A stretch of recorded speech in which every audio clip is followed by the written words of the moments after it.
Chapitre 17 où il est question de choses et d'autres pendant la traversée de Singapour à Hong Kong. Depuis ce jour, Passepartout et le détective se rencontrèrent fréquemment. Mais l'agent se tint dans une extrême réserve vis-à-vis de son compagnon. Et il n'essaya point de le faire parler. Une ou deux fois seulement, il entrevit M. Fogg qui restait volontiers dans le grand salon du Rangoon, soit qu'il tint compagnie à Mrs. Aouda, soit qu'il jouât au whist, suivant son invariable habitude. Quant à Passepartout, il s'était pris très sérieusement à méditer sur le singulier hasard qui avait mis, encore une fois, Fix sur la route de son maître.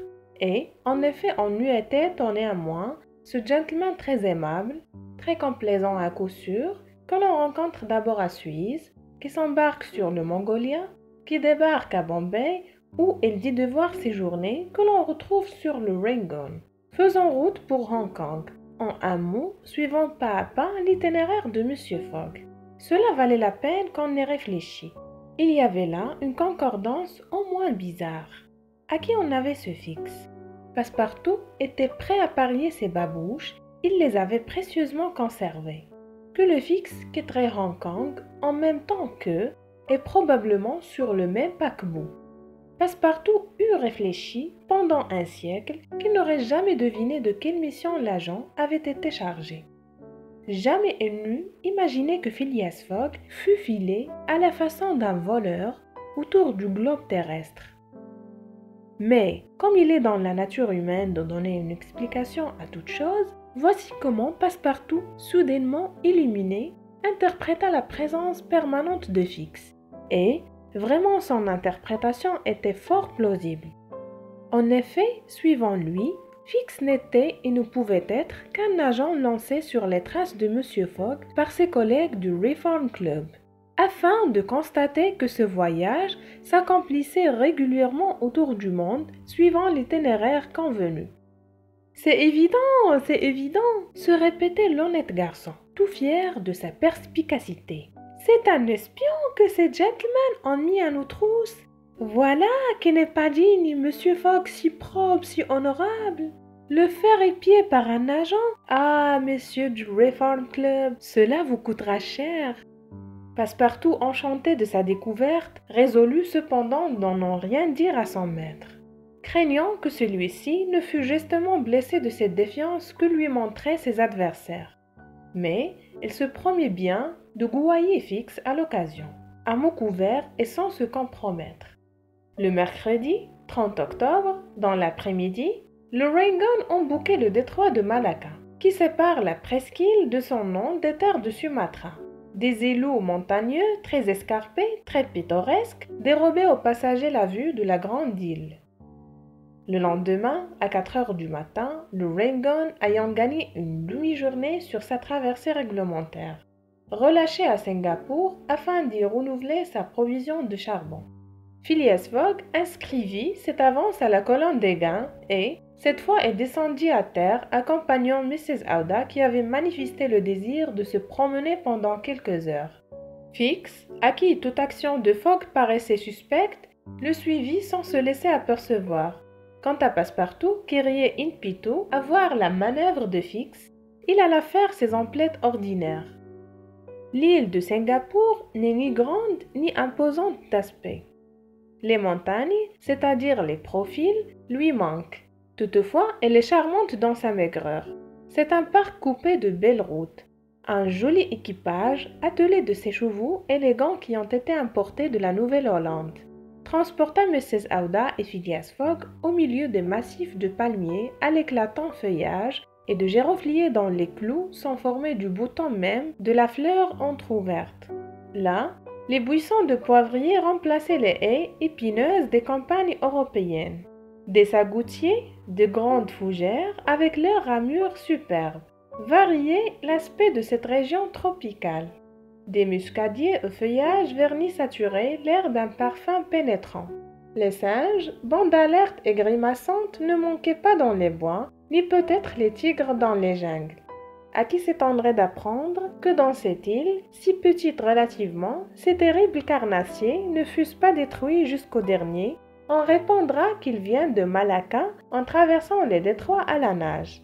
Après avoir parcouru la campagne pendant 2 heures, Mrs. Aouda et son compagnon, qui regardaient un peu sans voir, rentrèrent dans la ville, vaste agglomération de maisons lourdes et écrasées, qu'entourent de charmants jardins où poussent des mangoustes, des ananas et tous les meilleurs fruits du monde.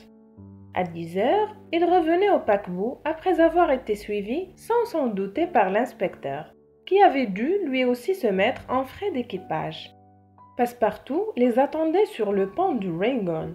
Le brave garçon avait acheté quelques douzaines de mangoustes, grosses comme des pommes moyennes, d'un brun foncé au dehors, d'un rouge éclatant au dedans et dont le fruit blanc, en fondant entre les lèvres, procure aux frais gourmets une jouissance sans pareille.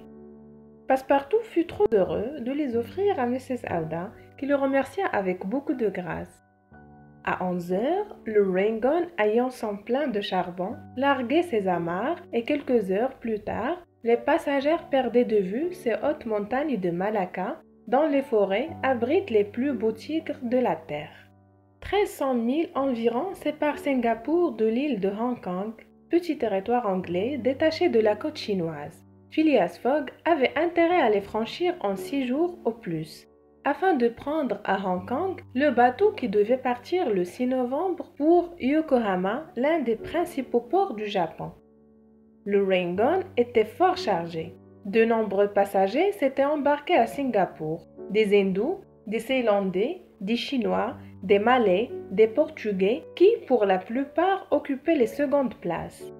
Le temps, assez beau jusqu'alors, changea avec le dernier quartier de la lune et l'eut grosse mer. Le vent souffla quelquefois en grande brise, mais, très heureusement, de la partie du sud-est, ce qui favorisait la marche du steamer. Quand il était maniable, le capitaine faisait établir la voilure. Le Rangoon, grillé en briques, naviguait souvent avec ses 2 huniers et sa misaine, et sa rapidité s'accrut sous la double action de la vapeur et du vent. C'est ainsi que l'on prolongea sur une ligne courte et parfois très fatigante les côtes d'Annam et de Cochin. Mais la faute en était plutôt au Rangoon qu'à la mer, et c'est à ce paquebot que les passagers, dont la plupart furent malades, durent s'en prendre de cette fatigue. En effet, les navires de la compagnie péninsulaire qui font le service des mers de Chine ont un sérieux défaut de construction. Le rapport de leur tirant d'eau en charge avec leur creux a été mal calculé et, par suite, elles n'offrent qu'une faible résistance à la mer. Leur volume, clos impénétrable à l'eau, est insuffisant. Elles sont noyées, pour employer l'expression maritime, et, en conséquence de cette disposition, il ne faut que quelques paquets de mer jetés à bord pour modifier leur allure. Ces navires sont donc très inférieurs, sinon par le moteur et l'appareil évaporatoire, du moins par la construction, au type des messageries françaises telles que l'Impératrice et le Cambodge. Tandis que, suivant les calculs des ingénieurs, ceux-ci peuvent embarquer un poids d'eau égal à leur propre poids avant de sombrer. Les bateaux de la compagnie péninsulaire, le Golconda, le Coréa et enfin le Rangoon ne pourraient pas embarquer le 6e de leurs poissons coulés par le fond. Donc, par le mauvais temps, il convenait de prendre de grandes précautions. Il fallait quelquefois mettre à la cape sous petite vapeur. C'était une perte de temps qui ne paraissait affecter Phileas Fogg en aucune façon, mais dont Passepartout se montrait extrêmement irrité. Il accusait alors le capitaine, le mécanicien, la compagnie et envoyait au diable tous ceux qui se mêlent de transporter des voyageurs. Peut-être aussi la pensée de ce bec de gaz qui continuait de brûler à son compte dans la maison de Savile Row entrait-elle pour beaucoup dans son impatience. « Mais vous êtes donc bien pressé d'arriver à Hong Kong ?» lui demanda un jour le détective. « Très pressé, répondit Passepartout. « Vous pensez que M. Fogg a hâte de prendre le paquebot de Yokohama? Une hâte effroyable! Vous croyez donc maintenant à ce singulier voyage autour du monde? Absolument. Et vous, Monsieur Fix? Moi, je n'y crois pas. Farceur, répondit Passepartout en clignant de l'œil. Ce mot laissa l'agent rêveur. Ce qualificatif l'inquiéta, sans qu'il sût trop pourquoi. Le Français l'avait-il deviné? Il ne savait trop que penser. Mais sa qualité de détective, dont seul il avait le secret, comment Passepartout aurait-il pu la reconnaître? Et, cependant, en lui parlant ainsi, Passepartout avait certainement eu une arrière-pensée. Il arriva même que le brave garçon alla plus loin, un autre jour, mais c'était plus fort que lui et ne pouvait tenir sa langue. « Voyons, monsieur Fix, demanda-t-il à son compagnon d'un ton malicieux. Est-ce qu'une fois arrivés à Hong Kong, nous aurons le malheur de vous y laisser? Mais, répondit Fix, assez embarrassé, je ne sais, peut-être que... Ah, dit Passepartout, si vous nous accompagnez, ce serait un bonheur pour moi. Voyons, un agent de la compagnie péninsulaire ne saurait s'arrêter en route.